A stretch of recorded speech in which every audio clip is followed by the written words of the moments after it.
세월이 흘러서 땅에는 사람들이 가득해졌어요. 그런데 사람들은 어디를 가든 하나님을 잊고 늘 나쁜 짓만 했어요. 이런 세상을 보신 하나님의 마음은 이루 말할 수 없이 아팠어요. 어디에나 병과 죽음과 슬픔이 있었거든요. 모두 하나님이 가장 싫어하시는 것들이었지요. 다만 노아만은 하나님의 친구였어요. 그 당시엔 노아 말고는 하나님의 친구가 하나도 없었지요. 노아는 하나님의 말씀을 듣고 하나님께 말씀드리기로 했어요. 노아는 그냥 하나님과 함께 있기만 해도 좋았어요. 우리가 제일 친한 친구랑 같이 있으면 좋은 것처럼 말이에요. 하나님이 말씀하셨어요. 노아야, 세상이 잘못되었구나.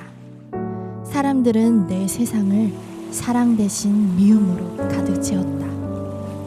그들은 자기 자신을, 서로를, 그리고 내 세상을 멸망시키고 있다.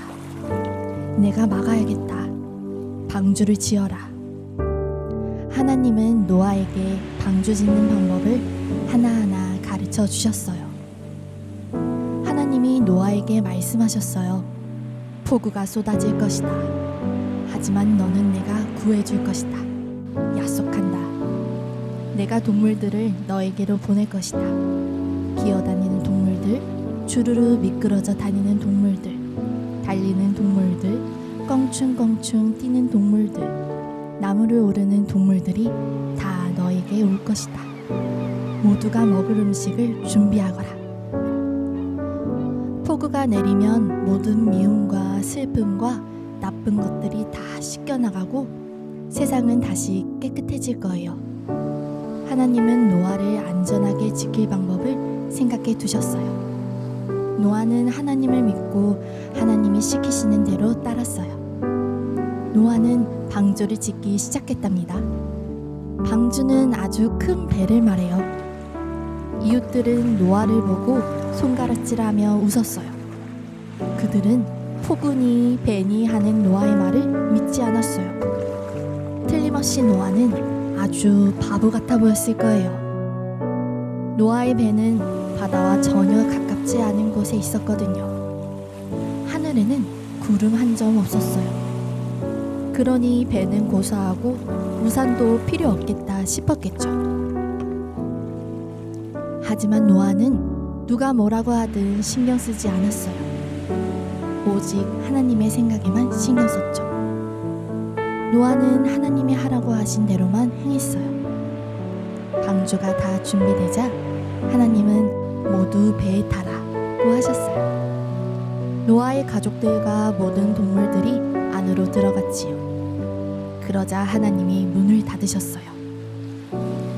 비가 내리기 시작했어요.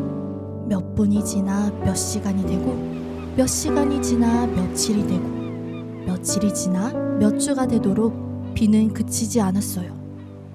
빗방울들이 만나 웅덩이가 되고 웅덩이들이 만나 강이 되고 강들이 만나 호수가 되고 호수들이 만나 온 세상을 덮었답니다.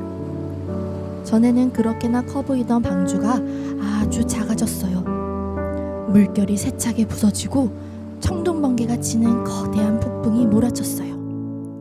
하지만 그 가운데 하나님이 그들과 함께 계셨답니다.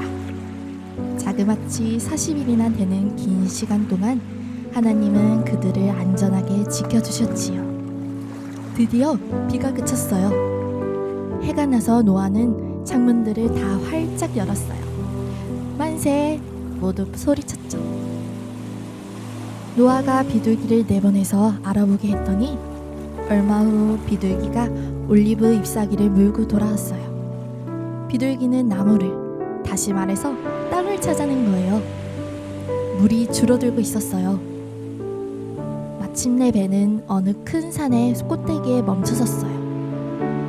그들이 안전해지자 하나님은 모두 내려라 하고 명령하셨어요. 방주에서 나온 사람들은 마른 땅을 밟고 껑충껑충 뛰면서 춤을 추었죠. 맨 먼저 노아는 약속대로 자기들을 구해주신 하나님께 감사드렸어요. 하나님은 약속하셨지요. 내가 다시는 세상을 멸망시키지 않겠다. 그리고 하나님은 마치 전사가 큰 싸움을 끝내고서 활과 화살을 벽에 걸어두듯이 말씀하셨어요. 보라, 내가 구름 속에 내 활을 걸어놓으라. 구름 속에는 빛으로 된 아름다운 활 모양의 무지개가 걸려 있었어요. 하나님의 세상이 새로워진 거예요. 머지않아 다시 모든 것이 잘못되었지만 하나님은 놀라지 않으셨어요. 그렇게 될 줄 다 알고 계셨으니까요. 그래서 시간이 시작되기 전부터 그분께는 또 다른 계획, 더 좋은 계획이 있었던 거예요. 그것은 세상을 구하신다는 계획, 언젠가 그분의 아들을 구원자로 보내신다는 계획이었어요. 미움과 슬픔과 죽음에 대한 하나님의 뜨거운 분노가 다시 한번 내려오겠지만 하나님의 자녀와 그분의 세상을 향해서는 아니랍니다. 하나님의 활은 아래쪽, 그분의 사람들을 겨냥한 것이 아니에요. 그것은 위쪽, 천국의 한가운데를 향하고 있었답니다.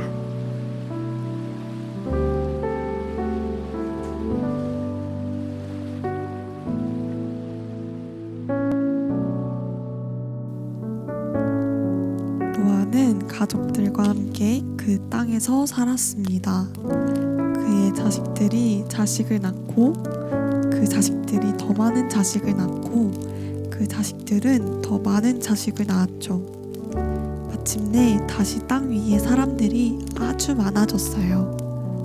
그때만 해도 모든 사람들의 말이 똑같았어요. 그러니까 영어나 중국어 같은 외국어를 배울 필요가 없었지요. 누군가 안녕 하면 다들 금방 알아들었으니까요. 어느 날 사람들은 이야기하다 이런 생각을 떠올렸어요. 우리가 멋진 도시를 짓고 거기서 살자. 그곳을 우리의 집으로 삼자. 그러면 우리는 언제까지나 영원히 안전할 거야. 그들은 또 한 가지 생각을 덧붙였지요. 하늘에까지 닿을 만큼 정말로 높은 탑을 쌓자. 좋아. 사람들에게 우리를 올려다보라고 하고 우리는 그들보다 높아지는 거야. 정말 대단해. 우리가 하나님처럼 되는 거야. 우린 유명해질 거야. 안전하고 행복할 거야. 그러면 모든 일이 다 술술 잘 풀리겠지? 그들은 탑을 쌓기 시작했어요. 한 장, 두 장 벽돌이 쌓이면서 탑은 점점 높아져서 마침내 도시 위로 우뚝 치솟았지요. 하늘에까지 닿을 듯 했어요. 꼭대기까지 올라갈 수 있게 계단도 만들었죠. 하늘로 오르는 거대한 계단 같았어요. 저것 봐, 그들은 환호성을 질렀어요. 우리가 지은 거야. 우리 손으로 이런 일쯤 거뜬히 해낼 수 있다고. 그들은 스스로 아주 자랑스러워했어요. 하지만 하나님은 그들이 마음에 들지 않으셨어요. 그들이 무슨 일을 하고 있는지 하나님은 훤히 다 아셨어요. 그들은 하나님 없이 살려고 했던 거예요.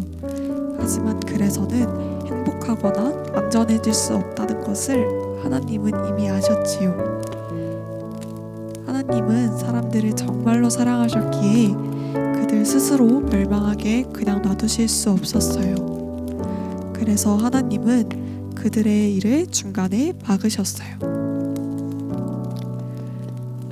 그날 아침에도 사람들은 여느 때처럼 일하러 나갔어요. 그런데 왠지 모든 것이 달랐어요. 자기들의 말이 모두 낯설고 우스워졌던 거예요. 하나님이 사람마다 완전히 다른 말을 주셨거든요. 갑자기 모두가 서로의 말을 알아들을 수 없게 되었어요. 누군가 만나서 반갑다 라고 한 말을 상대방은 너 진짜 못생겼구나 라고 알아들었죠. 웃을 일이 아니었어요. 오늘은 날씨가 참 맑다 라고 좋은 소리를 해도 얼굴에 주먹이 날아들 수 있거든요. 상대방이 조용히 해 따분한 친구야 라고 말한 줄 안다면요. 뭐라고? 다시 한번 말해줘 라고 부탁할 수도 없었어요. 그 말조차 알아듣는 사람이 없었으니까요. 그 뒤로는 함께 일하기가 쉽지 않았어요. 한번 상상해 보세요. 사람들은 늘 말다툼하고 싸우느라 바빴고 어리둥절하여 어쩔 줄을 몰랐어요. 다들 기분이 상할 대로 상해버려서 더는 건물을 지을 수가 없었죠. 모두 그만둘 수밖에요. 결국 사람들은 온 세상에 흩어졌답니다. 그래서 지금 세상의 언어가 이렇게 많아진 거예요. 사람들이 아무리 높이 올라가고 아무리 열심히 노력해도 스스로는 절대로 천국에 들어갈 수 없다는 것을 하나님은 아셨어요. 사람들에게 필요한 것은 계단이 아니라 구원자인 거예요. 천국으로 들어가는 길은 계단이 아니라 사람으로 오실 그분뿐이지요. 사람들은 결코 스스로 천국에 올라갈 수 없어요. 천국이 사람들에게 내려와야만 하죠. 언젠가는 정말로 그런 날이 꼭 올 거예요. 세월이 흘렀지만 세상은 조금도 나아지지 않았어요. 사람들은 여전히 서로에게 무자비하고 치사했지요. 그들은 여전히 병들고 죽어갔어요. 하나님의 세상은 눈물투성이었어요. 원래 전혀 그런 곳이 아니었는데 말이에요. 그동안 하나님은 뭔가 준비하고 계셨어요. 모든 잘못된 것들을 바로 잡으시려고요. 그분은 그 일을 어느 한 가족을 통해 하실 생각이었어요. 하나님이 말씀하셨어요. 아브라함아, 세상의 별이 몇 개지? 하나님이 놀라운 비밀을 알려주시려고 물으셨어요. 한번 세어볼까요? 아브라함이 소매를 걷어붙이며 말했어요. 993, 994, 997. 아니지. 잠깐 다시. 하나, 둘. 아브라함은 자꾸 숫자를 놓쳤어요. 너무 많습니다, 하나님. 자, 봐라. 하나님이 웃으며 말씀하셨어요. 내가 너에게 자녀와 손자, 손녀들과 자손을 아주 많이 줄 것이다. 셀 수 없을 정도로 말이다. 이런 거창한 이야기를 들은 아브라함은 좋아서 웃음이 절로 났답니다. 하지만 그 웃음은 그쳤어요. 그가 어떻게 그런 가족을 갖게 된다는 건가요? 말도 안 되는 일이지요. 아브라함은 손자 손녀는커녕 자식 하나 없었거든요. 아브라함은 눈물을 훔쳤어요. 그 나이에 아기를 낳기란 이미 때늦은 일이었죠. 하나님은 도대체 무슨 뜻으로 그런 말씀을 하시는 걸까요? 아브라함아, 하나님이 말씀하셨어요. 나를 믿어라.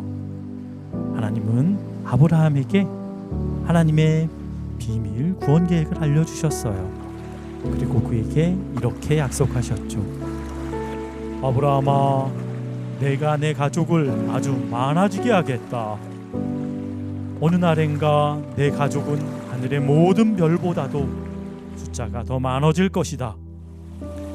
아브라함은 별이 총총한 밤하늘을 쳐다보았어요. 너는 나의 특별한 가족, 나의 민족이 될 것이다. 너를 통해서 이 모든 사람들이 복을 받을 것이다. 하나님이 아브라함의 가족을 통해서 세상을 구하시겠다니 정말이지 믿어지지 않았어요. 아브라함의 멀고 먼 후손 가운데 하나가 바로 그 약속된 그분, 구원자가 될 거예요. 하지만 너무 거창합니다. 어떻게 그럴 수가 있나요? 아브라함이 하나님께 말했어요. 아주 좋아서 믿을 수가 없다는 것이냐? 내가 못할 거창한 일이 있더냐? 이 말씀을 들은 아브라함은 자기 눈에 보이는 것보다 하나님을 더욱 신뢰했어요. 그대로 믿은 거예요. 사라도 하나님의 약속을 듣고서 대뜸 웃음부터 나왔어요. 하지만 그것은 행복한 웃음이 아니었어요. 그 속에 눈물이 있었답니다. 사라는 늘 아기를 갖고 싶어 했어요. 정말 그 꿈이 이루어질 수 있을까요? 나이가 90이나 된 사라가 정말 아기를 낳을 수 있을까요? 물론 아니죠. 정말 말도 안 돼. 이미 너무 늦었잖아요. 사라는 하나님의 약속대로 하실 수 있다는 것을 믿지 않았어요. 하나님이 말씀만 하시면 이미 그대로 된 거나 마찬가지라는 것을 잊었던 거예요. 하나님께서는 사라에게 사내 아이를 주시는 것이 하늘의 모든 별들을 짓는 것만큼이나 쉬운 일이었답니다. 아니나 다를까 하나님이 약속하신 대로 9달 후에 사라는 사내 아이를 낳았어요.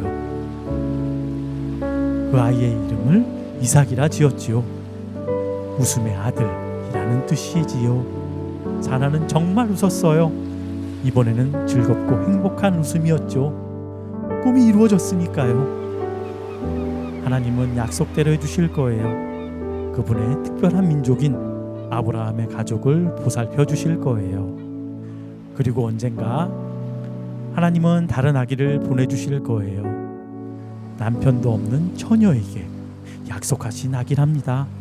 그리고 그 아기가 온 세상에 웃음을 가져다 줄 테지요. 이 아기를 통해서 모든 사람의 꿈이 이루어질 거예요.